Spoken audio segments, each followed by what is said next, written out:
The purpose of this podcast is simple.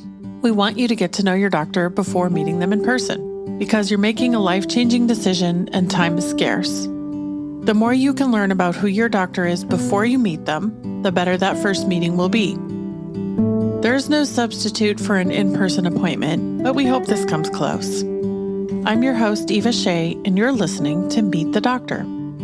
My guest on Meet the Doctor today is Lee Daniel, and he's a plastic surgeon in Eugene, Oregon. And he is not someone he's someone I know well because, fun fact, I built his website in, what year was it, Dr. Daniel? Don't date yourself. Don't date ourselves that far back. It might have been your second website of time. Yeah. I might have replaced the first one with the second one. I think that's probably enough of a timeline. And now we're replacing the 10th one with the 11th one. So it's like kind of like having babies. It's so awful. Yeah. Mm-hmm. It takes about that long. But ultimately, the end goal is fantastic. So. And worth it. Yeah. Yep. Yeah. Nice analogy. I like it. So what's your practice look like today? Well, I do all cosmetic work. Started the first med spa in Eugene really 25 years ago. We came here in 1999. So this is my 25th anniversary of being in Eugene, Oregon. And, but do all cosmetic stuff. It's an equal smattering of facial stuff, breast, body, liposuction, rhinoplasties. 2 days ago, I did an endoscopic brow lift, bilateral lower blepharoplasty, face and neck lift. And then yesterday, I did a back liposuction, breast augmentation, abdominoplasty, hip suction. So big cases, fun things.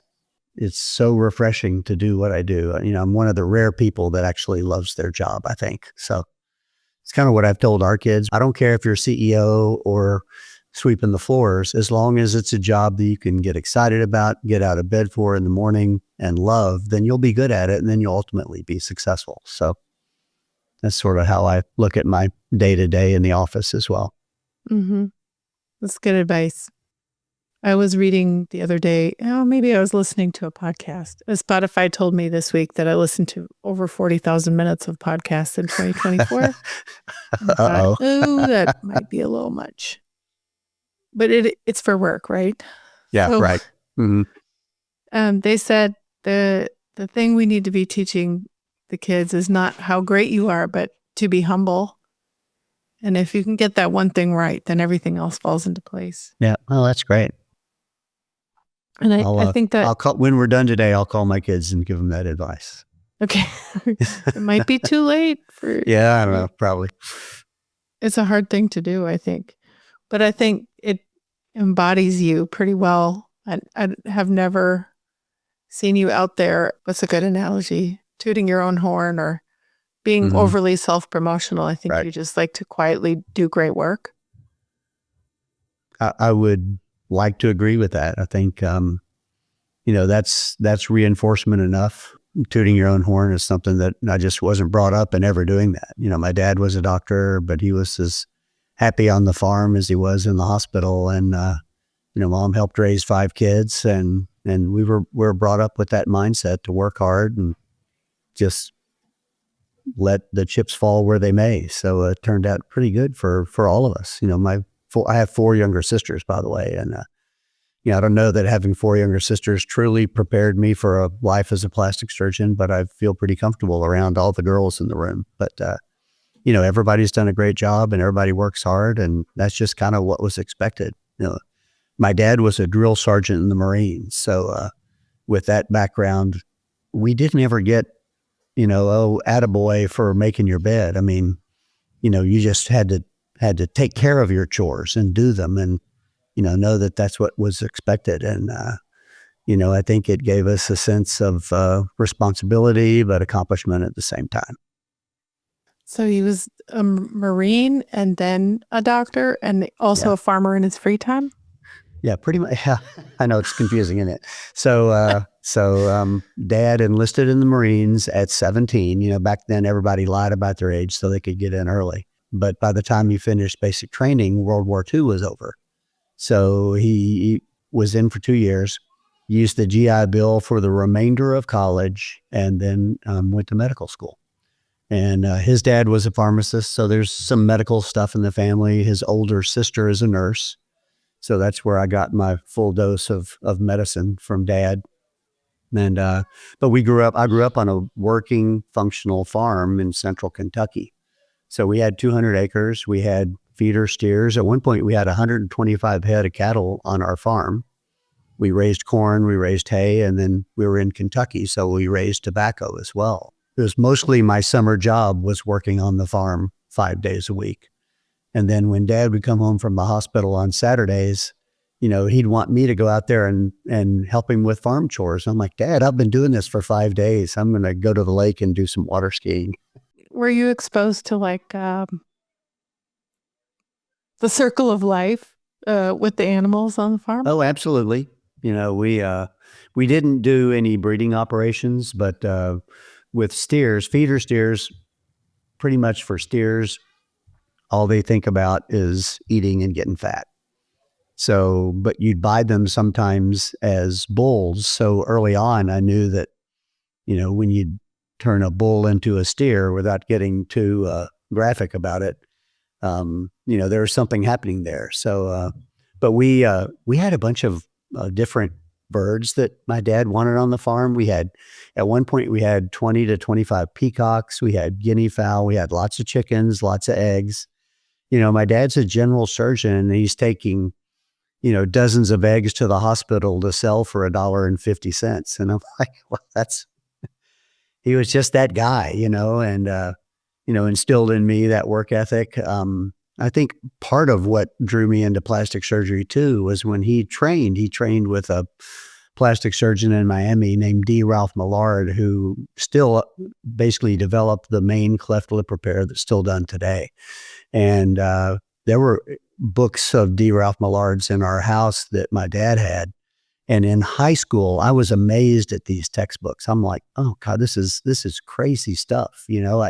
As much as I loved my dad being a doctor, I knew I wanted to be a doctor, but then it's crazy to think of it. But in high school, I was pretty sure I wanted to be a plastic surgeon, and not very many people have that type of life plan set up. If anything, I think, part of my brain from early on was welded into symmetry and spatial orientation and three-dimensional analysis and creativity. So even though I sort of selected plastic surgery, I think plastic surgery ultimately selected me as well, because those are the strong sets that I have. I grew up being a musician as well, and fairly dexterous with my hands. So I think the best parts of me allow me to be the best plastic surgeon that I can be. What kind of musician?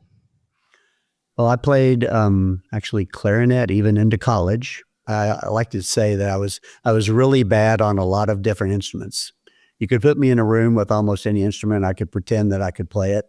But I did play trumpet for a while. I've got a guitar, a Fender bass, dabbled on piano some, just kind of would get together with my friends and kind of hang out and do that. But my main instrument was clarinet. In fact, my music professor thought I should be a professional jazz clarinet player. And as I started to analyze life as a traveling musician, I kind of thought, I do like to have food on my table. I better go to medical school first, and then we'll see what happens after that.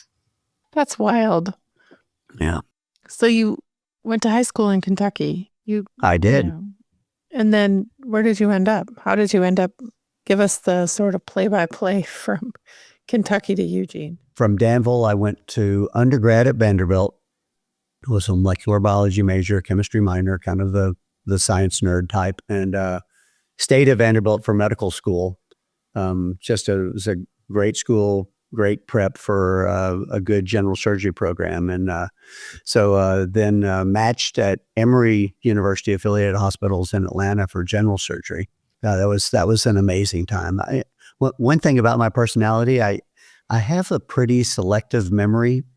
I only remember the good parts. I'm able to maybe data dump all the bad stuff. And a lot of people would think, oh, general surgery training, it was awful. It was awful. It was the worst time of my life. I mean, it was some of the best times of my life. I mean, when I've worked my hardest is when I've been the happiest. And so after 5 years of general surgery there, and I got board certified in general surgery, then I matched in plastic surgery at UT Southwestern in Dallas. And just a tremendous program. It's well respected, has been for decades now. And, there really wasn't much that I wasn't exposed to, really very little, if anything, that I didn't feel very comfortable with once I finished in Dallas with plastic surgery. So then you said, I don't want to live in the sunshine anymore. I'm out of here. Well, so it's a little more complicated. I met my wife, Catherine, when I was training in Dallas. She's from Dallas, has 4 siblings. All 4 went to SMU in Dallas. And a mutual friend from Vanderbilt knew both of us and thought we should meet. And she was clearly right. But Catherine had had enough of the Dallas scene as well. And I didn't want to even think about raising kids in a big city. So I moved back home to Kentucky and started the plastic surgery division of a big multi-specialty group in Lexington, Kentucky. My family farm was maybe 35 miles away in Danville. And I had a sister living in Danville, a sister living in Lexington, a sister living in northern Kentucky. So we were all still pretty nuclear at that point. Was in Lexington for 8 years. The multi-specialty group that I joined hadn't had a plastic surgeon ever, so I started that division. Ultimately, we were up to 190 plus physicians in the group. We had our own HMO of 80,000 patients. But that clinic process didn't really allow me to do the cosmetic surgeries that I really felt I was best at, that I wanted to do. So after 8 years, made a decision to leave that group. And really, not that I would ever think I'd leave my home state of Kentucky. I mean, for Kentucky basketball fans, I still bleed blue for that. Always was enamored with the West Coast.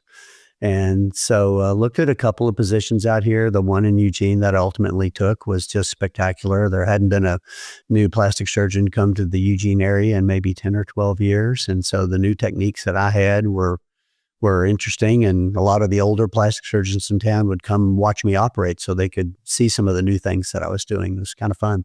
All kids were born in Kentucky. All 3 of our kids were born in Kentucky. So at least they are native Kentuckians, although they really feel probably more like Oregon Ducks, and the U of O, University of Oregon Ducks has been a big part of us being in Eugene.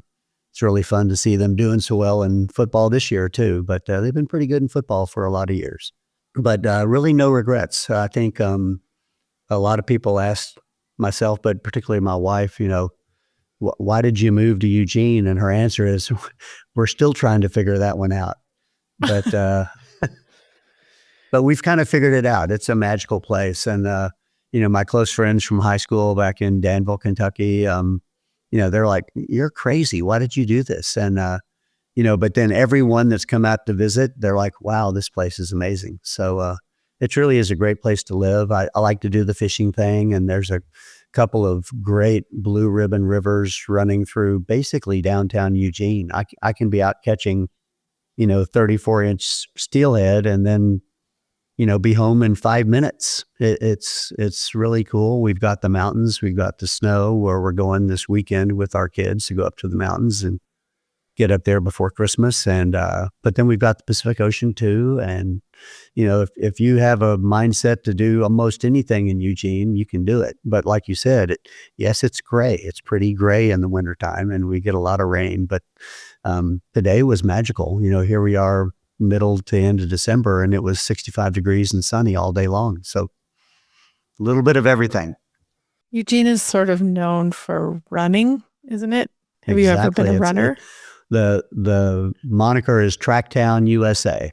Mm-hmm. And of course, Nike was basically founded here. If anybody read Shoe Dog by Phil Knight, I mean, that's a big part, the university athletics.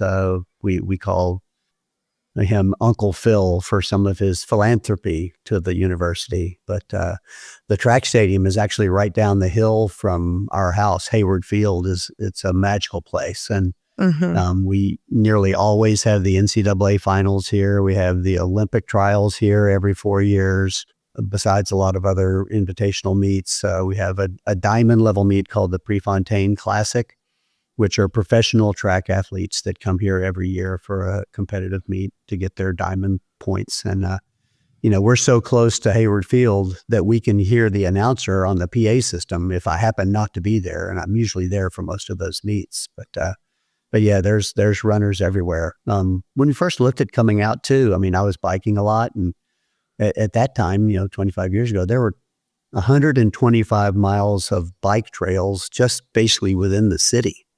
And so it's been a good place for that. And but you're exactly right. Trackdown USA is it. It's spectacular. So when you're just out and about, are there always people running around? Is it just part of the scenery? If I'm going to work super early at 5:30 in the morning, yes, you got to watch out for runners. At 10 o'clock at night, you got to watch out for runners. And I think everybody, because it's in the wintertime at least, dark and gray, they've got amazing fluorescent clothing that everybody is smart enough to wear. And, I had a car once that had an infrared scanner so I could see people in the darkness and the rain. And, this time of year, the sun goes down at 4:30 in the afternoon. We're far enough up in northern latitudes that I think we get maybe 8.5 hours of sun a day. But, that doesn't stop the hardcores. They're out all the time for sure. Another interesting thing about Eugene and its sort of unique ability to attract talent is that there's an unusually large number of good plastic surgeons there. Right. Is that accurate? Yeah, I think it's pretty amazing. In the medical care in general, I think people choose to live here for a lot of the reasons we've been discussing. And so there are, when it comes to looking at the training programs that the physicians through all different specialties have been at, it truly is a spectacular medical community in general. From a plastic surgery standpoint, I mean, it's the full gamut. There are reconstructive guys. There's, people doing some other cosmetic surgery, but, I kind of feel like I'm sort of the guy here, which is kind of nice. I'm not trying to toot my own horn, but, nobody has more fun doing this than I do. And I don't think you can have fun doing it if you're not good at it. And you can't be good at it if you're not having fun doing it. So it's a little bit of a double-edged sword there, but both of those sides reinforce the other. And, again, no regrets in Eugene. You would think the other thing about Eugene is kind of its sort of crunchy, sort of tree-hugging background. And I was a little nervous about coming out here doing cosmetic surgery because I thought people would look at it as unnatural. And but ultimately, people here are trying to be the best person that they can be. And there clearly are some limitations to what you can do with, running 5 miles a day or exercising or going to the gym or eating right. And so I think the same mindset allows people to feel pretty comfortable about the plastic surgery cosmetic techniques that we have today. And, in today's plastic surgery world, the results are so natural anyway. I mean, I had a patient just yesterday tell me that nobody noticed her rhinoplasty. And ultimately, I think that's a good thing. I mean, if your nose looked like it had been operated upon, then that's something we don't really want. Other side of the coin is I've had a few patients a few years ago that were unhappy that more people didn't say anything about their surgeries. They wanted everybody to comment on them. But I think it's another technique out here where people are trying to be their best selves. And the cosmetic business has really been booming for me. Is it possible, and if not, it's fine, to articulate how you're different from the others? There's lots of good choices, and I think even nationwide, plastic surgeons are wonderful, and the quality is extremely high anywhere you go. I think you're exactly right. I do tell patients that yes, I'm your plastic surgeon, but I want you to feel like I'm a good human being first. I'll be your plastic surgeon second, but I want you to feel comfortable with me as a person, that I'm approachable, that you don't hesitate to call me. Every patient that I operate on gets my personal cell phone number, and I urge them to call me anytime, day or night, text me anytime, day or night. And I try to be a person that is approachable when we first meet in the office. And try to get to know the patients specifically. I think the surgical techniques certainly speak for themselves if you look at our websites and all that stuff, like everybody has. But I think the thing that sets my practice apart is from top to bottom, I've surrounded myself with good, caring human beings. We work hard, that's kind of the thing. And, we work hard because we like it. We not necessarily working hard because we have to make money. I mean, I think everybody top to bottom is very vested in the practice. I'd like to think that does come from me, but, the surgery side manager, my spa side manager, I mean, everybody really, I think, has the same mindset. And I do think that is the thing that sets me apart. I would like to think that I have a personality that people can relate to. And I do think, having grown up doing farm work, common labor, working at big city ERs, I've been able to see all walks of life, all different echelons of society. And I think that allows me to relate to people on whatever level they are.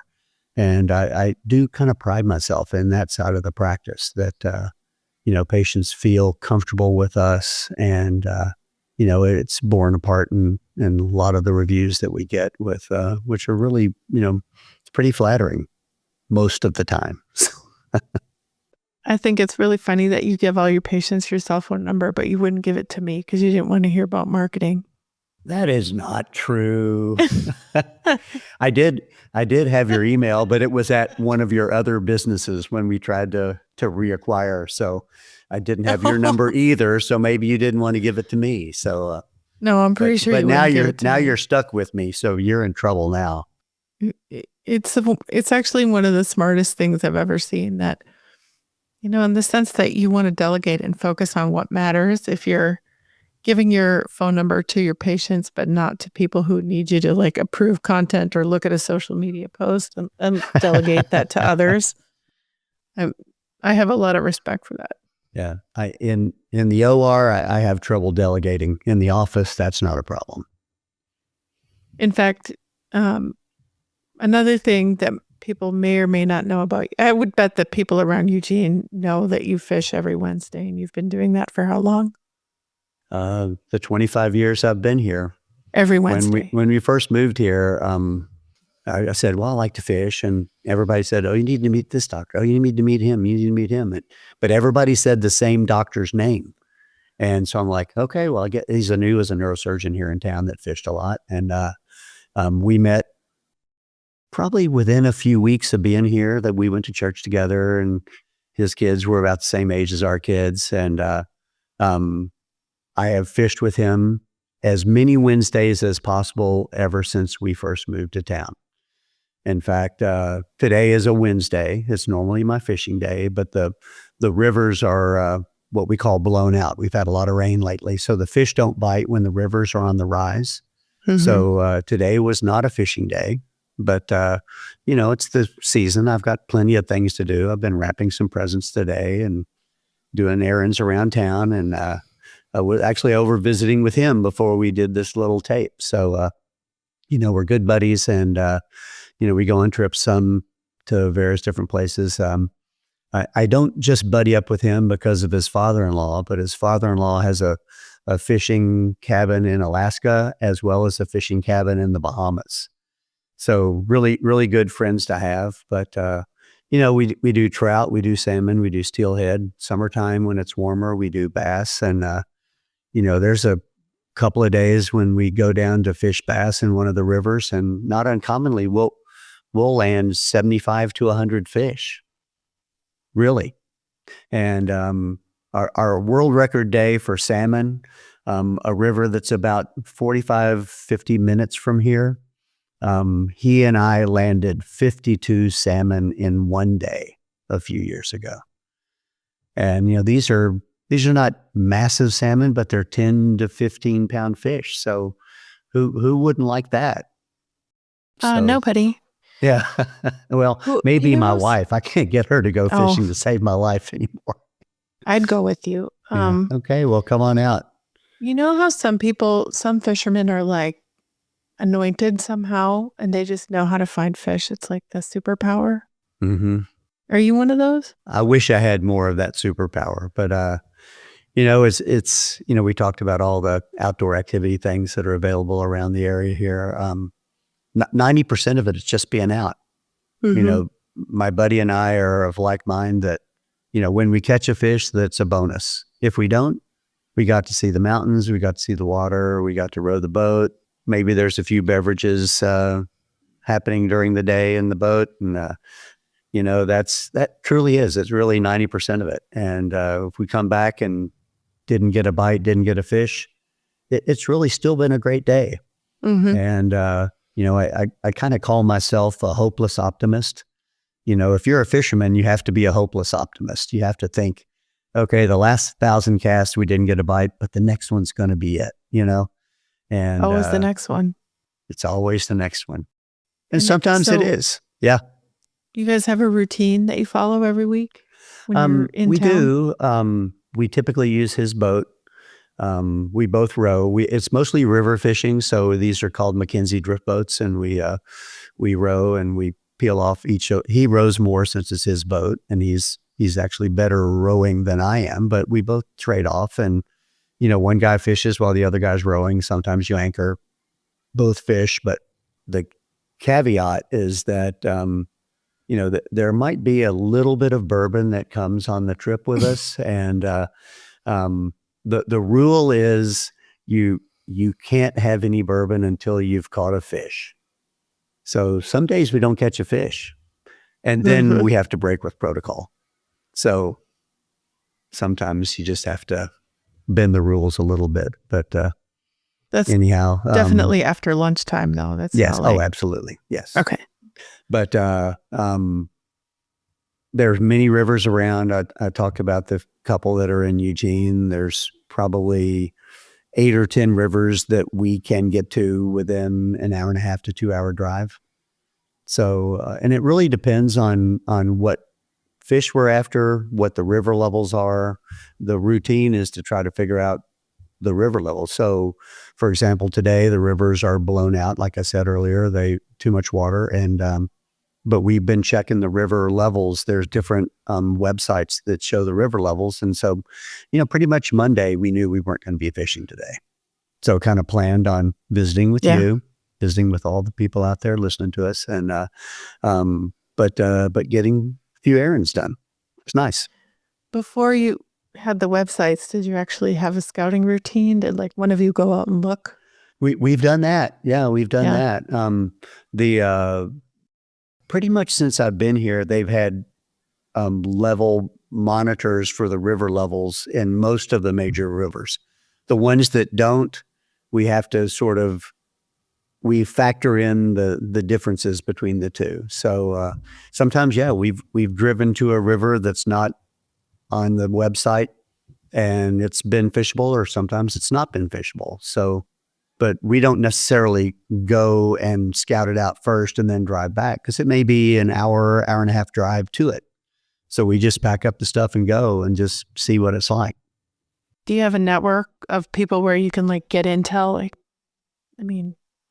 Well, used to be like you'd run by the bait shop and ask. Most Ask the fishermen guys. don't want to tell anybody else No, where they they caught don't. the fish. Never. So that's difficult. So we have to have a group of inner circle fishermen that we talk to. But now there's Facebook sites, fishing the Spatial River Facebook site. And people are on there showing pictures of the fish they caught at a certain hole. And then the next day there's 10 fishermen there. So, so you know where not to go the next as far day. as intel, like I said, if we catch a fish, it's great. We may not catch the most fish, but we do fine. Mm-hmm. But just getting out and about is fine. And I think probably getting out of the house is important for my wife to have me leave every now and then. She gets out of the house and does her equestrian stuff. She's been doing equestrian sports since we first met. So, if I ever complain about her out doing her horse stuff, she goes, well, you knew this about me before we got married. I'm like, okay, I can't argue with that. It's true. Do you ever keep any of them? Some of the fish are fairly regulated. So there are hatchery fish that we can keep. So the hatchery fish, it's interesting without getting totally off topic, but when fish are raised in the hatchery, they clip a little fin behind their dorsal fin that's called the adipose fin. So you know if it's hatchery fish. You're nodding, so you know what I'm talking about. But I do, because my husband whines about it nonstop. Yeah. He's from Southwest Washington. So. Okay. Yeah, absolutely. So, but I agree that the wild fish you want to leave in the river. You want them to go do their stuff and make more wild fish. But how do they know they're wild? Well, the wild fish have their adipose fin. So they have been reared in the river system as opposed to the hatchery system.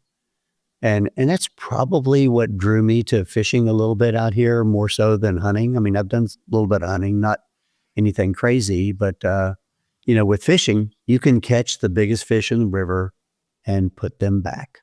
Mm-hmm. If you're hunting, hunting the biggest elk, then that They're elk's just dead. Culled from the herd. And I don't have a philosophic reason to not hunt. I just didn't grow up with that. My dad was a fisherman. It was, we talked about dad a little bit earlier. My dad was right-handed. My granddad, my mom's father, was my dad's fishing buddy, and he was left-handed. Mm-hmm. So my dad would cast over here, my grandfather would cast over here, and I got all the airwaves in between to cast my stuff. So that was the three of us that when I grew up fishing, it was the three of us that always went. And so, I think that's from a young age, I was hooked, so to speak. And you never looked back. Never looked back. I have in my TV room downstairs, I have a sailfish that my dad's dad caught. My dad trained in general surgery, like I said earlier, but he trained in Miami, Florida. And so they went out and caught sailfish all the time. So my granddad mounted a sailfish that he caught. I have that on one wall. I've got my dad's 10-pound bass that he caught when I was with him one day on the other wall. And then I still have that blank wall for where my trophy fish is going to go. I haven't gotten that one yet. So I'll keep working. Do you know what it is? Oh, I don't know. What's it going to be? I don't know. We'll see. I don't know yet. When I was growing up, my grandpa had a mounted head of a muskie in the basement. Oh, yeah? Uh-huh. And that thing was so scary, it gave us nightmares. Those teeth. Yeah. He fished in Lake Michigan. Is that where you grew up? No, I grew up in Minnesota, and every kid in Minnesota grows up fishing. But then, yeah, of course, my mom is the one who's from Sheboygan, Wisconsin, which is on Lake Michigan. Mm-hmm. So lots of muskies and lake trout, and they would go out and come back with these huge hauls, just like hundreds and hundreds of fish. And you know all those pictures from the 50s and 60s with them. Okay, let's pivot. Your med spa is called the spa side, and I feel like I made this story up in my mind that you didn't know what to call it, so you just were like, they're on that other side of the office, so we just call it over there on the spa side, and then it stuck. It kind of stuck. So, it's interesting. I don't know if you were at all involved in the early logo years, but the name of the practice is Aesthetic Plastic Surgery, APS, and there's a certain font that we used for that. And then with the spa side, all I had to do was transpose those letters a little bit and took APS into SPA and used the same font.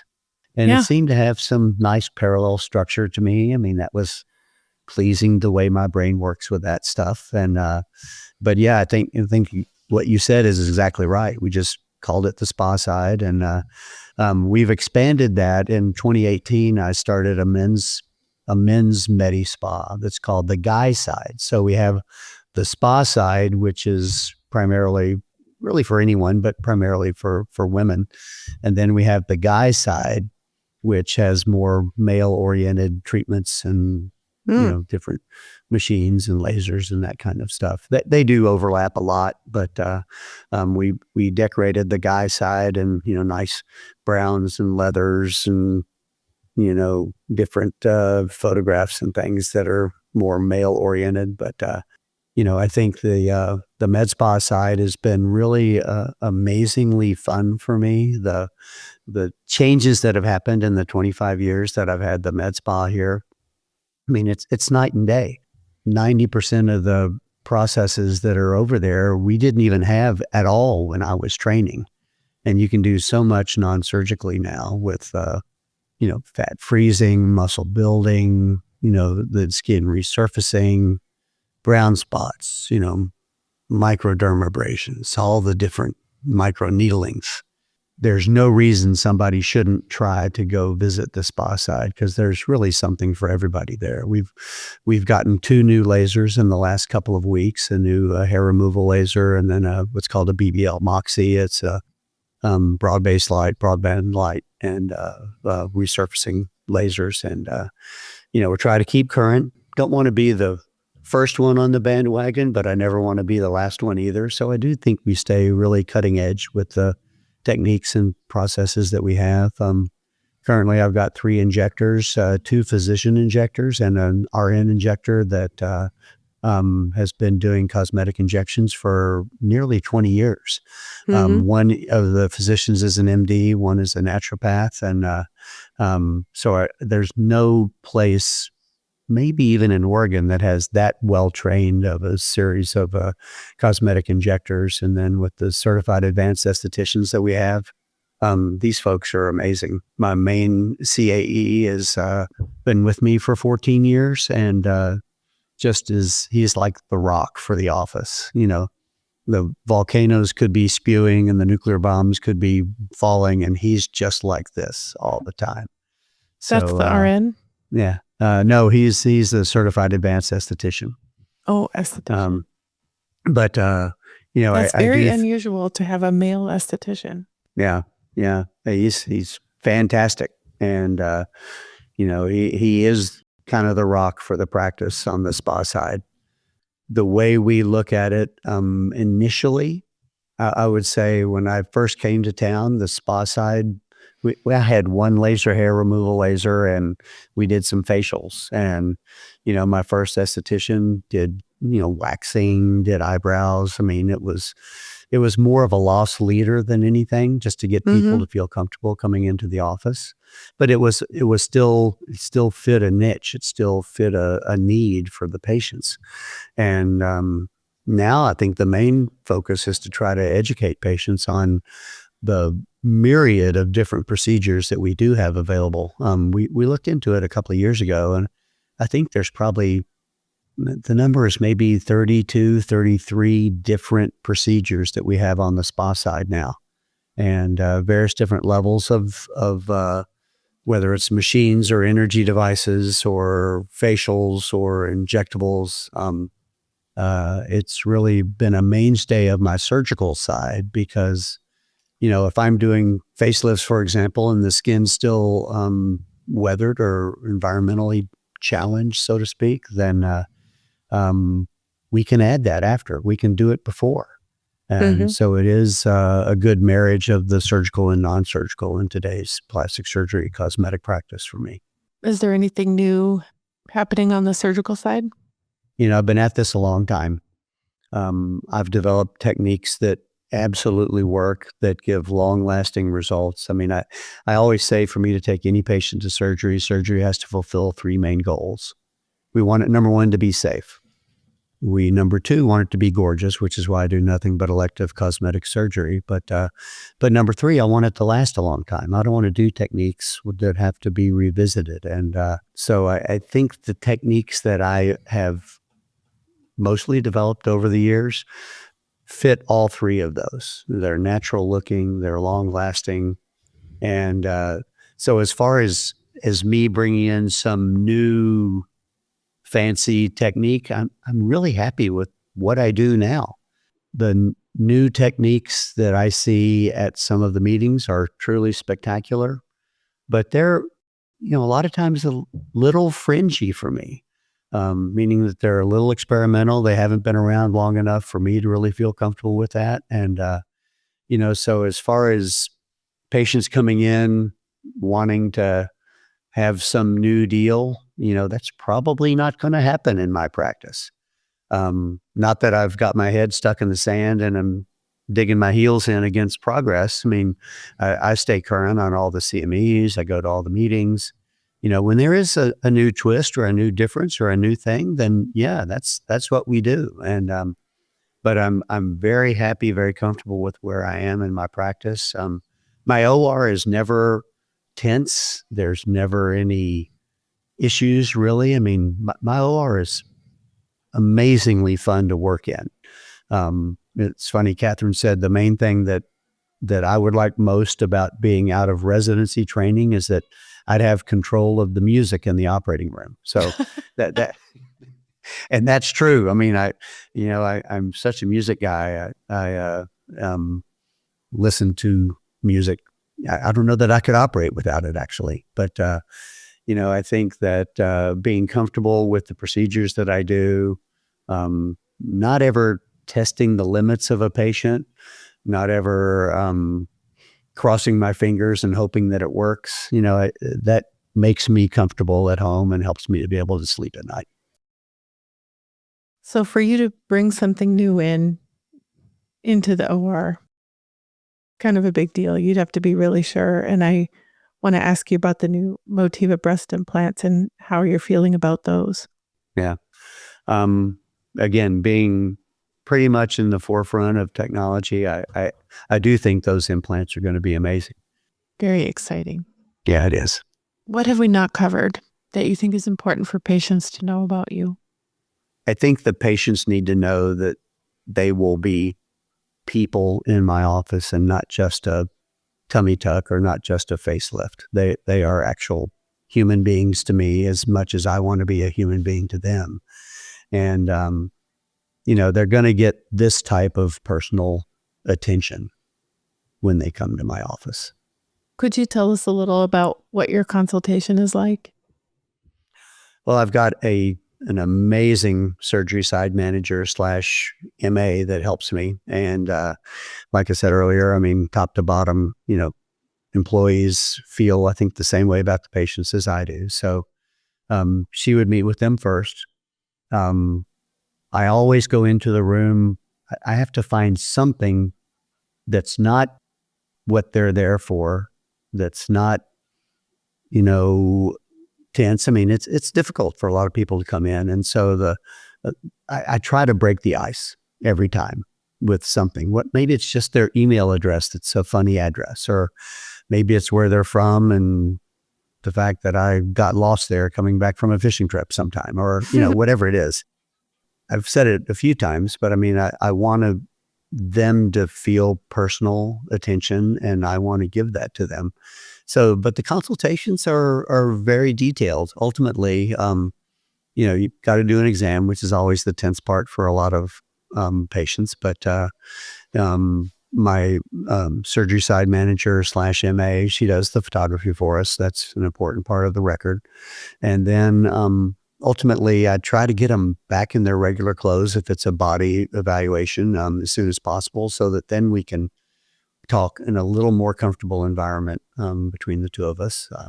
So I'm in the room, I'm out of the room, and then I'm back in the room, and then I'm out of the room. And then the patient care coordinator, she's a spectacular human being, a great person. And then they'll meet with the patient care coordinator to go over scheduling if they're ready to schedule, but certainly some of the financial things too. But I would say the average new patient consult is anywhere between 30 and 45 minutes, depending. There's some people that want to talk about their face and their chin and their eyes and their shoulders and their back and their toes. And, we'll do that. Nothing's ever rushed. I don't want anybody to ever feel like they're rushed, but I do think that in general, the consultation process is streamlined enough that not uncommonly I'll see many times 8 or 10 new patient consults a day in between normal patient follow-ups. So my schedule, a little bit about my schedule. I operate 3 days a week. I operate on Mondays, Tuesdays, and Fridays. I'm in the clinic on Thursdays, all day on Thursdays. There's some buffer room in there for little blips on that schedule. I think the answer to the question we all want to know is, what do you do when you're going in and out of the room? What are you doing when you're out of the room? Well, I might be seeing another patient for just a recheck. or there's always a pile of something in my desk I can work on. There's not that much time between. Doesn't take too long to have people take off an exam gown and put their clothes back on. So No, it doesn't. I thought we maybe do you were actually doing dancing TikToks in the hallway. No, not you. Yeah, maybe not. But we do print off their pictures because I use the pictures for show and tell. You know, a lot of people, when you're always looking at yourself in the mirror, you're always seeing the mirror image. And until you see a picture of yourself and analyze it, it's now the way other people see you. And so it's a little different. And then if it's maybe the back, the lower back, if I'm doing liposuction there, people don't normally see that. So, you know, there's not a lot of wasted space with regards to time between patients. We're pretty efficient. And, but, you know, at the end of the day, some days, I mean, as everybody knows, some days are better than others. I mean, but it's rare that we're wiped out at the end of the day. I work out with a trainer at his gym. It's a training gym, and I work out on Monday nights and Thursday nights. So I can't be totally wiped out when I go down there to work out with that guy. And, you know, that's part of the Wednesdays are my mental health. My workouts are my mental health. The music in the OR is my mental health. Not that I need a lot of help with mental health, but, you know, I think those are the things that keep me going. Sounds like it's pretty innate for you. What kind of optimist were you? What was the diagnosis? Hopeless optimist. Hopeless optimist. It's perfect. It's perfect. If someone's listening today and they want to find out more about you or reach out, where should they look? Well, it's pretty easy to find me in Eugene, Oregon, drleebydaniel.com. We do all the other social medias as well, so it's pretty simple for somebody that's even peripherally savvy to track us down. We do TikTok stuff, obviously Facebook stuff, Instagram things. Or just go to Hayward Field and walk what direction? And I'll find you. Yeah, it's just straight start up the yelling hill. and he'll come straight outside. Up the hill from Hayward Field. That's great. Thank you so much, All right. Dr. This Daniel. has been a lot of fun. Really, really nice to reconnect with you. You too. So thank you. Hopefully many more in the future. I hope Thanks. so. Thanks, Eva. Appreciate it. If you're considering making an appointment or are on your way to meet this doctor, be sure to let them know you heard them on the Meet the Doctor podcast. Check the show notes for links, including the doctor's website and Instagram, to learn more. Are you a doctor or do you know a doctor who'd like to be on the Meet the Doctor podcast? Book your free recording session at meetthedoctorpodcast.com. Meet the Doctor is made with love in Austin, Texas, and is a production of The Axis, TheAxis.io.